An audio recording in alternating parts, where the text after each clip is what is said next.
देशाच्या इतिहासामध्ये आज अतिशय महत्त्वाचा दिवस आहे।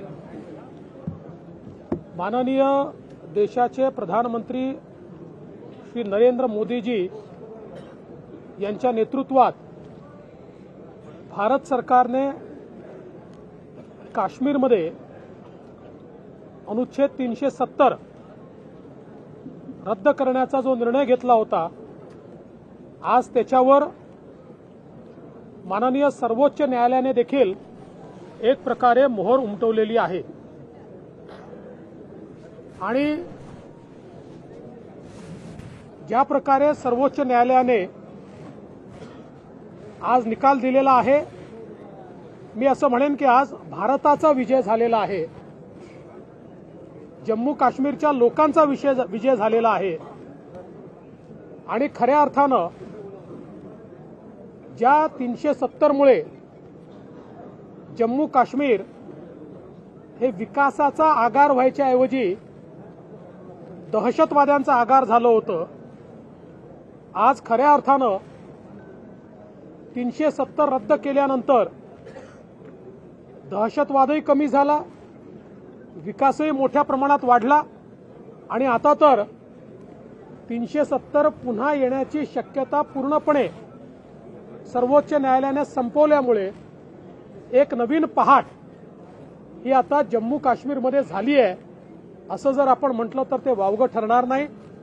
यातनं जम्मू काश्मीरच्या विकासाचा मार्ग मोकळा झाला आणि एक संघ भारत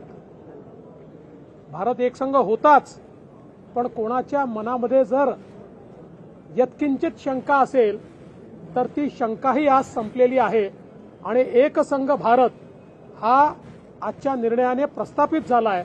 म्हणून मी माननीय सर्वोच्च न्यायालयाचे देखील आभार मानतो।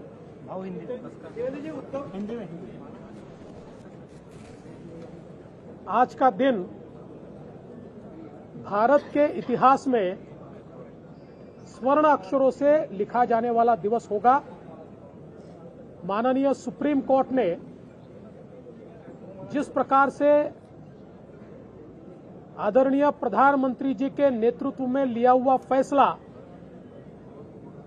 370 को हटाने का, इसको वैध ठहराया है, मैं ऐसा मानता हूं कि इसके कारण जम्मू कश्मीर के लोगों के लिए एक नई शुरुआत, एक नई सुबह हुई है। वैसे भी जिस समय प्रधानमंत्री जी के नेतृत्व में भारत की संसद ने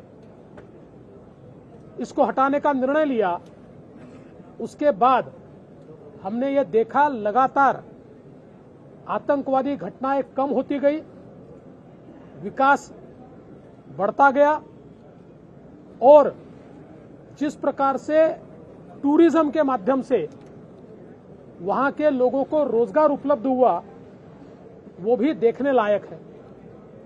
ऐसे में आज का फैसला ये मील का पत्थर साबित होगा और किसी के मन में भारत की एकता और अखंडता के बारे में, जम्मू कश्मीर के बारे में यत्किंचित भी शंका होगी तो आज उस शंका को भी समाप्त करने का काम ये सुप्रीम कोर्ट के निर्णय से हुआ है।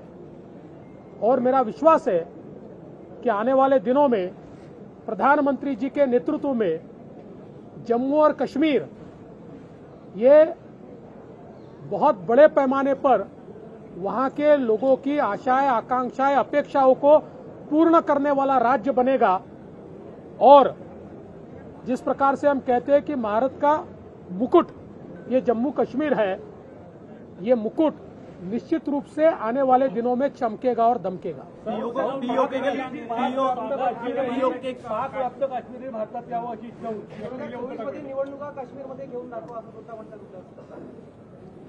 पहिली गोष्ट तर अशी आहे की पाक व्यक्त काश्मीर हे भारतामध्ये आलं पाहिजे, ही प्रत्येक भारतीयाची इच्छा आहे। आणि मला विश्वास आहे, आम्ही तर अखंड भारतावर विश्वास ठेवणारे लोक आहोत, त्याच्यामुळे जे असंभव वाटत होतं त्या गोष्टी मोदीजींनी संभव केलेल्या आहेत। म्हणून मला असं वाटतं की आपण येत्या काळाची वाट बघितली पाहिजे. सर, उद्धव ठाकरे असं देखील म्हणाले जे कारखाने पंचित केलेले आहेत त्यांना परत आणण्याची गॅरंटी पंतप्रधान नरेंद्र मोदी देतील. पहिल्यांदा तर इतके वर्ष हिंदू हृदय सम्राट शिवसेना प्रमुख बाळासाहेब ठाकरे यांनी 370 कलम हटवलं पाहिजे अशी मागणी केली आणि त्यांची मागणी पूर्ण करण्याचं काम हे माननीय मोदीजींनी केलं. पण ज्यावेळी माननीय मोदीजी हे काम करत होते त्यावेळी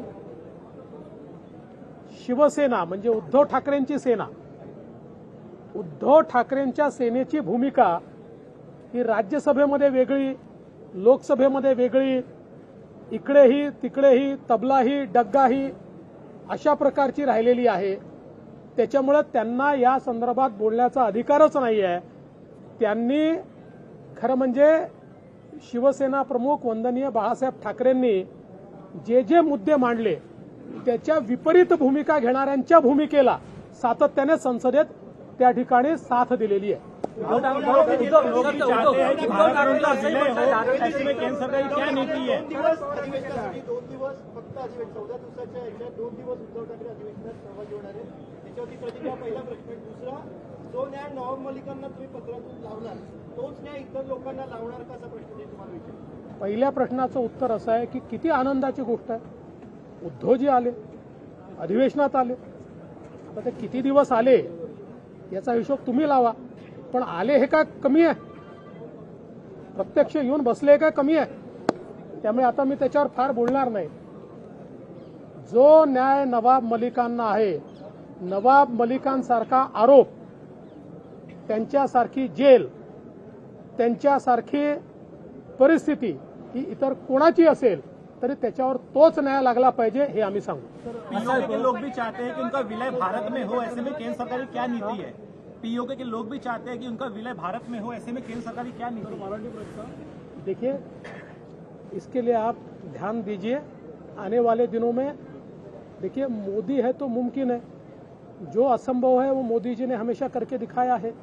आज इसके ऊपर बोलना उचित नहीं होगा. आप समय का इंतजार कीजिए. एक पुन्हा प्रश्न आहे. उद्धव ठाकरे असं म्हणाले की धारावीचा विकास झाला पाहिजे, कारण मोदीच्या मित्राचा विकास झाला नाही पाहिजे. टीटीआर बँक सरकारकडे असावी, अदानीकडे नव्हे, उद्धव ठाकरे असे म्हणाले.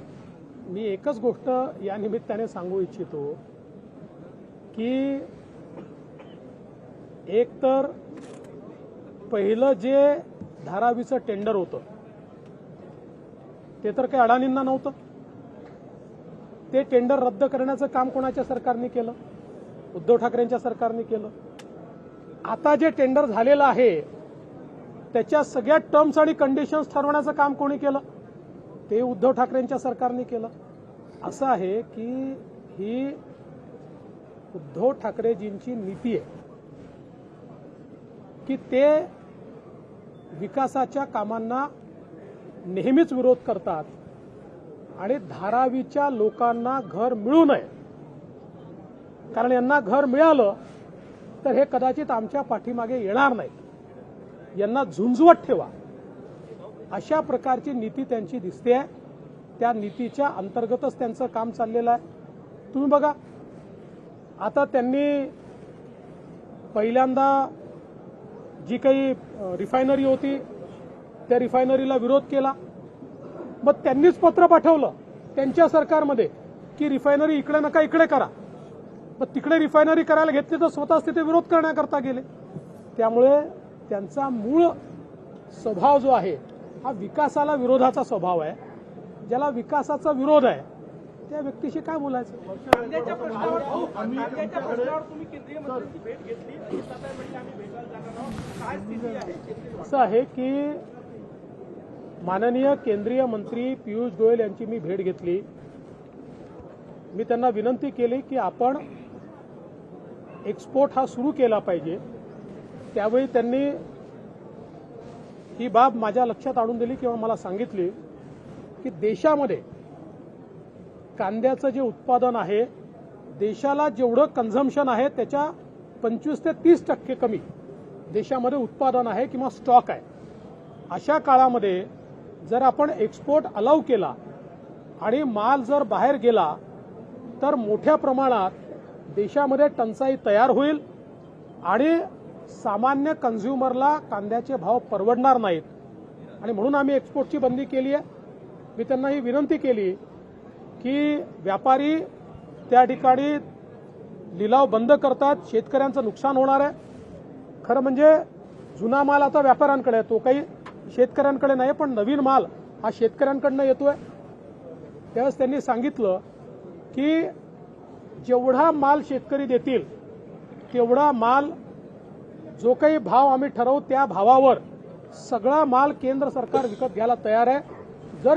जर व्यापारी लिलाव करणार नसतील तर सगळा माल हा आम्ही केंद्र सरकारच्या वतीनं त्या ठिकाणी खरेदी करू.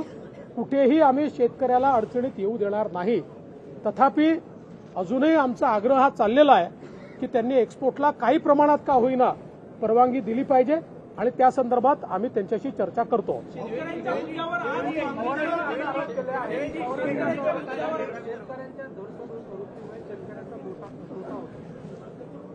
असं आहे की माननीय पवार साहेब देखील केंद्रीय कृषी मंत्री होते आणि ते केंद्रीय कृषी मंत्री असताना देखील 2 वेळा हा निर्णय घेण्यात आला आणि अशा प्रकारे निर्यात बंदी लावण्यात आली.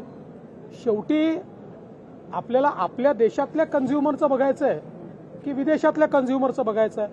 हा, हे खरं आहे की कन्झ्युमरचा विचार करताना शेतकऱ्यावर अन्याय होऊ नये आणि कुठल्याही परिस्थितीत केंद्र सरकारची भूमिका आहे की आम्ही शेतकऱ्यावर अन्याय होऊ देणार नाही. गडचिरोली जिल्ह्यामध्ये मोह पुलाव प्रक्रिया करून मी बोललो आता नेमकं सरकारची त्याच्यावर आता हाऊसमध्ये भूमिका मांडली. चला. लोकशाही मराठी ऐका, पहा, जागरूक रहा.